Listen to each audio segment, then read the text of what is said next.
Graphing polynomial functions is where we're going to go next. So at this point, if you're following through polynomials, we've talked about how to factor them using special factoring techniques.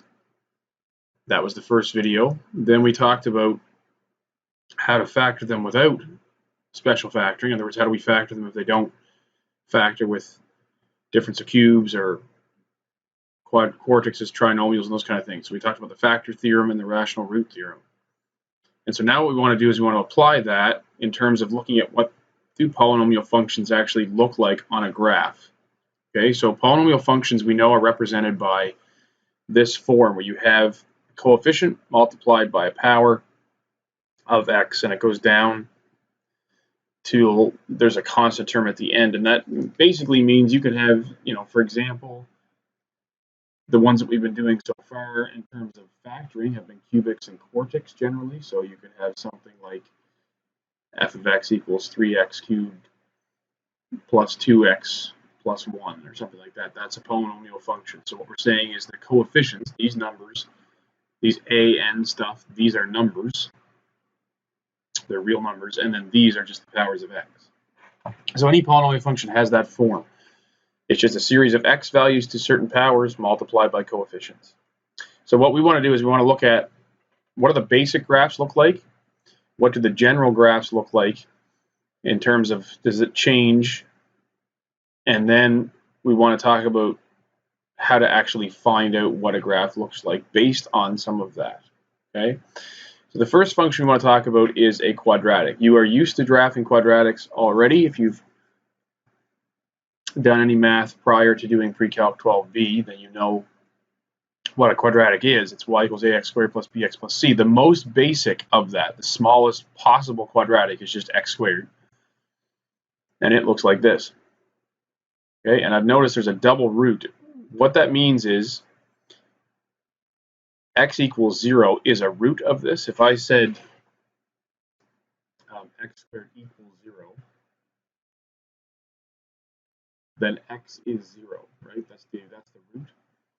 But it's a double root because of the fact that it is actually x times x that is equal to 0. So both of these, this one could be 0, or this one could be 0. Now this is a little bit strange to talk about in this context because you think, well, what are you talking about? X squared is 0. X is obviously 0. But quadratics always have two roots. It's a matter of, are they equal, like they are in this case? Are they distinct? And then are they real or complex? Meaning, are they imaginary roots or real roots? So when we say a double root, it means that the root is squared, essentially, in the equation. And it means that instead of this coming down and going through the x-axis, because the roots correspond to the x-intercepts, the root actually, if it's a double root, looks like this when it gets to the x-axis. So visually what we're seeing is it comes down towards x equals 0, but then it keeps going back up. It doesn't pass through it. Okay? So all quadratics have two roots. Sometimes they're the same, and sometimes we have that is called a double root. But if it's not, and generally it's not, generally when we factor quadratic, it has two roots. So it might be x minus 3x minus 2, which is what this is. Could be any quadratic, but generally they have single roots. And with a single root, what happens is you go down to the root is 2, and it passes through that. And then it's got to come back through 3. So since it's negative down here, eventually it comes back up to being positive. So those are single roots. Most quadratics have two roots. They have two single roots. So they kind of go up, and or they could flip upside down. You've talked about, we've done parabolas that look like that as well. I'm sure you've seen them, but imagine the parabola kind of looks like this. Okay, it opens downward. So that's what parabolas look like. That's what quadratic functions look like. Okay, now, what happens if we go up one? So what about cubics? So cubics are ax cubed plus bx squared plus cx plus d. So we've added this x cubed term. The most basic cubic you can have is y equals x cubed, and it looks like this. So I describe this kind of like a snake. It kind of comes up, it bends, and then it goes up like that. And this is called a triple root because it's cubed up here. And what they look like, a triple root looks like, is it's curved this way, so it's kind of curved down, and then it curves up. So it flips, but it continues to go positive. So it flattens out, and then it keeps going up. So that's what a triple root looks like. Now that is only happening with the most basic cubic function. Generally, cubics have 3 roots. Okay? So if you have 3 single roots, like this one does, then this is what a cubic looks like. This is what most cubics look like, I would say. Okay, so it has 3 single roots, so it kind of comes up, goes back down, and goes back up, and it has, you'll notice, 1 maximum and 1 minimum.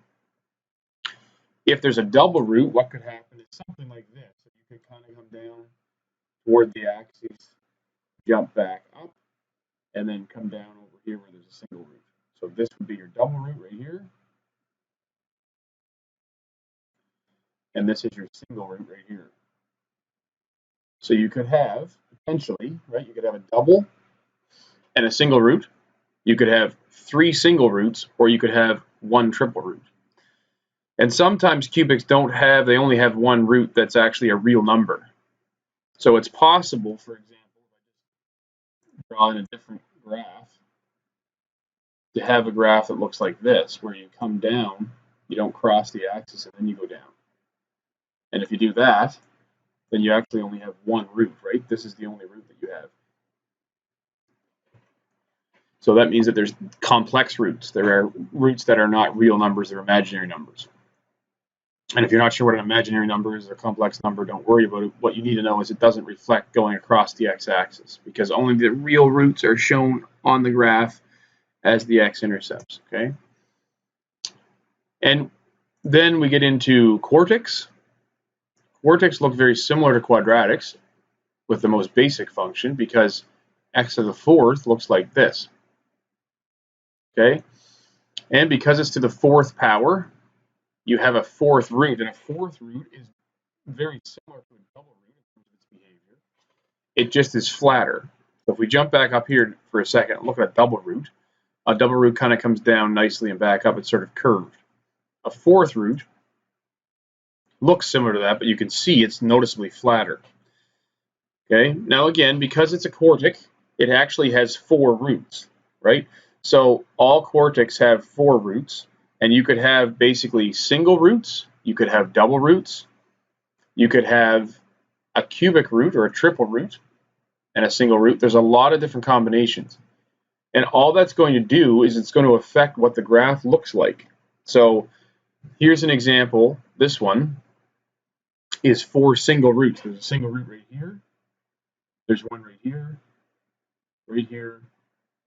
and then again right there. There are 4 single roots. This one has a cubic root and then a single root. So it's something cubed times something. Okay, there's an x in here, and then that's just to the 1. You could also have a couple of double roots. So in other words, you could come like this, touch the x-axis, jump back up, go back down, touch the x-axis, and go back up. So both of these would be double roots. All right, and that would look like, in terms of how we factored, something with x squared and something with x squared. Okay, so you could have any combination of powers. You can have 2 and 2, you can have 3 and 1, you can have 4, or you could have 1, 1, 1, 1, because what this one looks like is just x, and then just x with something in it, right? You're adding or subtracting a number, but 4 single x values. All right. So you might be wondering, okay, what are we doing here? Like, what are you talking about, double roots, single roots, and all that sort of stuff? Essentially, what we're going to try to do is draw a graph of a quadratic that I give you. And in order to do that, you're going to first of all find the roots. Once you've found the roots and factored, so you've got the thing factored, then the roots they translate in terms of visually, they translate into looking like the x-intercepts. And then you're just going to decide, are those roots that I found single, double, triple, and it's all based on the power. It's all based on the degree. Okay, so sort of as a summary, to sketch polynomial functions, we have to write them in factored form, and then we use the roots to do it. So when you factor, have x minus a, that's a single root. And it looks like I've got one in green and one in red to sort of show you what the options are. It can either go from positive to negative or negative to positive, but it passes through that point. A double root goes down and touches the x-axis and back up, or comes up to the x-axis and back down. And it looks like this. It's x minus a squared. A triple root can bend, either come down, bend and keep going down, or come up, bend and keep going up. And again, if it's a triple root, it looks like this. It's x minus something cubed. And then a fourth root, we just saw that one. It's sort of a flatter double root. And again, it could come down or up, but it looks like this, x minus some number to the fourth power. If it's not minus a number, that number essentially could be 0, so you could just have x to the fourth. But if it's a double or triple root in a quartic, you're going to generally have a number with it, okay? And then what you can also have complex roots. And those end up giving you the square root of a negative value if you solve for them. And they basically don't show up. They don't correspond to x-intercepts. They do something to the graph. They do have an effect on the graph, but we're not going to discuss what that is for our purposes. We're just going to say they don't show up as x-intercepts because they don't. All right, so the roots of the equation, the x values when y is equal to 0, correspond to the x-intercepts of the graph. So how do we graph these things? So let's go through this, all right? And I'll show you kind of how to do it. So you start out with this. This is already factored. So you have x minus 2 multiplied by x minus 3 squared. So the first thing you want to do is figure out what degree polynomial are we talking about. That is based on the sum of all the powers. So this is a power of 1, that's a power of 2, so it's a degree 3. What does that mean? That means you're graphing a cubic function, okay? So if you're graphing a cubic function, you're going to expect that it looks something like this. We kind of have a general idea of that's what it's going to look like, all right? So the next thing we do is we try to find the y-intercept. The y-intercept happens when x equals 0. So we just go 0 minus 2 times 0 minus 3 squared, which is, if you just fill in a step here, minus 2 multiplied by minus 3 squared, which is minus 2 times 9, which is how we're getting to minus 18, all right? So we have the y-intercept, that's a point that we can plot on our graph, and then we want to find the x-intercepts. The x-intercepts are just these values. The only difference is when they come out of the bracket, you change the sign. So in other words, if it's x minus 2, if that's the factor, then the root is 2. If x minus 3 is a factor, then 3 is a root. So those are my x-intercepts. And again, when you're writing down a y-intercept or an x-intercept, you should write it as a point. So the y-intercept is 0 and minus 18. And the two x-intercepts are 2, 0 and 3, 0. So we're going to plot these points. And then we have to decide what type of root is it. In other words, is it a double, single, triple, quartic? What is it? So 2 is a single, all right? And 3 is a double. Single because it has a power of 1. 3 is double because it has a power of 2. Okay, and then we discuss the domain and the range. Essentially, we're going to leave the range for a minute, but the domain is always x belongs to real numbers. Okay, so we're going to say the range if we're able to. We'll see if we can. All right, but yeah, we'll just leave that for now.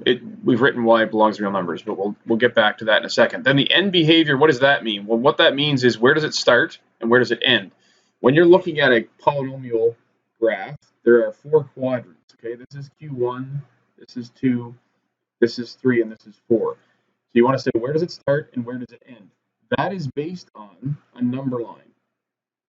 Okay, so what we're going to do, I'm just going to erase this for a second, show you what we're doing. We're going to put the x-intercepts on a number line, and we're going to try to sketch based on that. So we're going to take our 2 roots. We know at those roots the function is 0. So at 2 and then again at 3, we know that y is equal to 0. Okay, in between, what we want to know is y positive or negative? So keeping in mind, this is our function right here, y equals x minus 2, x minus 3 squared.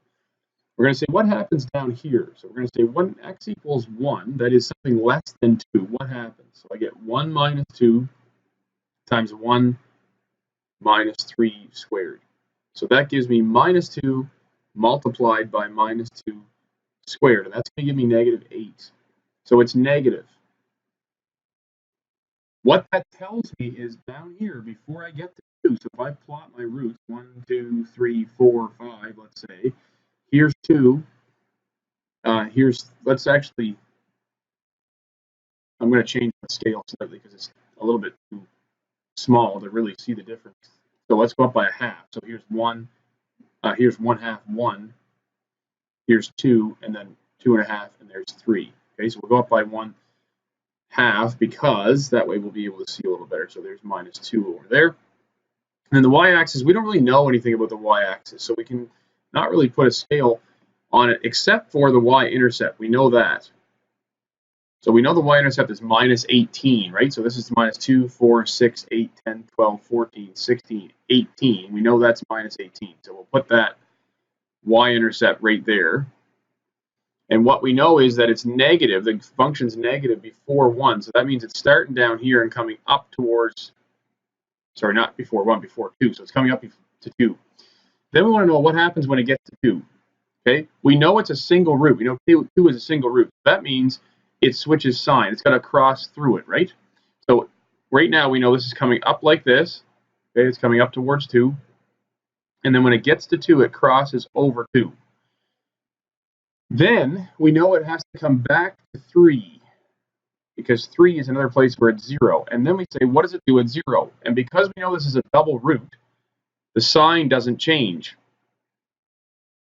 It jumps like this. So that's what our graph looks like. It goes up, back down to 3, and then back up.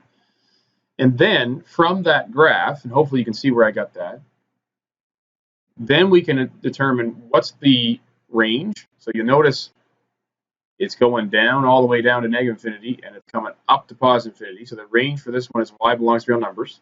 Sometimes it's not going to be possible to figure out the range. We'll see an example of that at some point.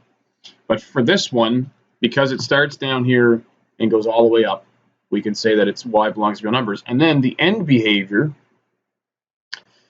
here's the third quarter. We know it starts down here, third quadrant, sorry, and it ends up here, and this is quadrant 1. So our end behavior is it starts at Q3 and it ends at Q1. And then we've tested our points for graphing on our line. So we know that before 2 it's negative, and then we know 2 is single and 3 is double. So once we know that it's negative before 2, we know 2 is single, so it has to cross through, right? Because if you look back here, single roots, the graph always goes through them. And then we know 3 is double, so when it goes from 2 to 3, when it gets back to 3, it's a double root. And a double root, we know, touches the line and it goes back up. Okay, so knowing what the roots are and what type they are, this type of root here, that really helps us draw the graph effectively.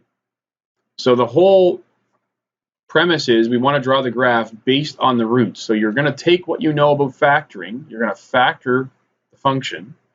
Once you factor the function, you're going to use those roots to tell you what the x-intercepts are and also what the behavior is around those intercepts. Are they single, double, triple, or fourth degree, or whatever they might be? And then you're going to use those and a test point to figure out where does this thing start. And once you know where it starts, you can figure out where it ends. Okay, so here's another example, all right? X minus 2 times x minus 3. So the first thing we do is say, what's the degree? What type of function are we talking about? Since that's a power of 1 and that's a power of 1, we're talking about a quadratic. Okay, and actually just bear with me 1 second. I'm just going to erase this stuff, and we'll do it all out together, and then that should be sufficient to give you at least some idea of what's going on. So the degree is 2. The y-intercept, we get that by letting x equal 0. So we go 0 minus 2 times 0 minus 3, and that gives me 6. The x-intercepts are, so the y-intercept when we report it is 0 and 6. The x-intercepts are 2, 0, and 3, 0. They're coming from here, and they're both single roots. So they're because they have a power of 1, all right? So then we look at the domain is always x belongs to real numbers. That part's easy. The range we're going to see in a second if we can figure out what it is. The end behavior we're going to see in a second if we can. And we're going to base it all off of a number line. What we're going to do is we're going to take our number line, we're going to put 2 there and 3, and we're going to say what's happening before the first root. So the first root here is 2, so we're going to try to figure out what's happening before that one. So we go 1 minus 2 times 1 minus 3. Okay, that gives me minus 1 multiplied by minus 2, which is positive 2. So that tells me that this is positive. Okay, so that's our test point. Once we know that before 2, it's positive. Actually, we should do this. Let's make this 2. This will be 1. Okay, before 2, it's positive. We know the y-intercept is 6. So 1, 2, 3, 4, 5, 6. We know it's here. We know this is a root, and this is a root. Those are my x-intercepts. And now, because I know that 2 is a single root, it changes sign to negative. And then because I know 3 is a single root, it's going to change back to positive. So what happens is the graph comes down towards 2, and then it comes back up to 3 and back up that way. The only thing we don't know is we don't know where does this end. In other words, where does it come down to? And because we don't know that, we can't say the range. Now we can find out, okay, because this is a quadratic, so we can find the vertex, and you've done quadratic graphing before. But for our purposes of graphing polynomial functions, we're going to say we're just not able to figure out what that range is. The end behavior, where does it start? Well, in this case, it starts in Q2, it starts over here, and it ends up, finally, after you go through this and back up, it ends up going in Q1. Okay, so that is the process for graphing. So I want you to practice a few of those, but let's just look at one more. We'll quickly go through one more just so you can see what's going on. So the first thing here, because it's a little bit bigger. So this one says, first of all, you have a negative in front, and then you have x minus 2 squared and x minus 3 squared. So the first thing we do is determine the degree. The degree is 2 plus 2, so it's 4. The y-intercept is when x is 0, so you get minus 2 squared times minus 3 squared, which is 9 times 4, so that's where we're getting minus 36. The intercepts are both 2 and 3, and again, all these examples have 2 and 3 as the intercepts just because they could be anything, but just because it's easy to sort of use those two numbers. But what you notice is they're both double roots. Okay, so if they're both double roots, then what we do is we take a test point. This time we chose 0, and we say what's happening when x is 0. Okay, so we plug it in here, and when x is 0, we actually know what's happening because we just found it up here. We found the y-intercept, it's minus 36. So that means it's negative. Now 2 is a double root, which means it stays negative, and then 3 is a double root, so it stays negative again. And so what happens? We come up through minus 36, we go up to 2, it's a double root, so we come back down. 3 is a double root, so we go towards it and then back down again.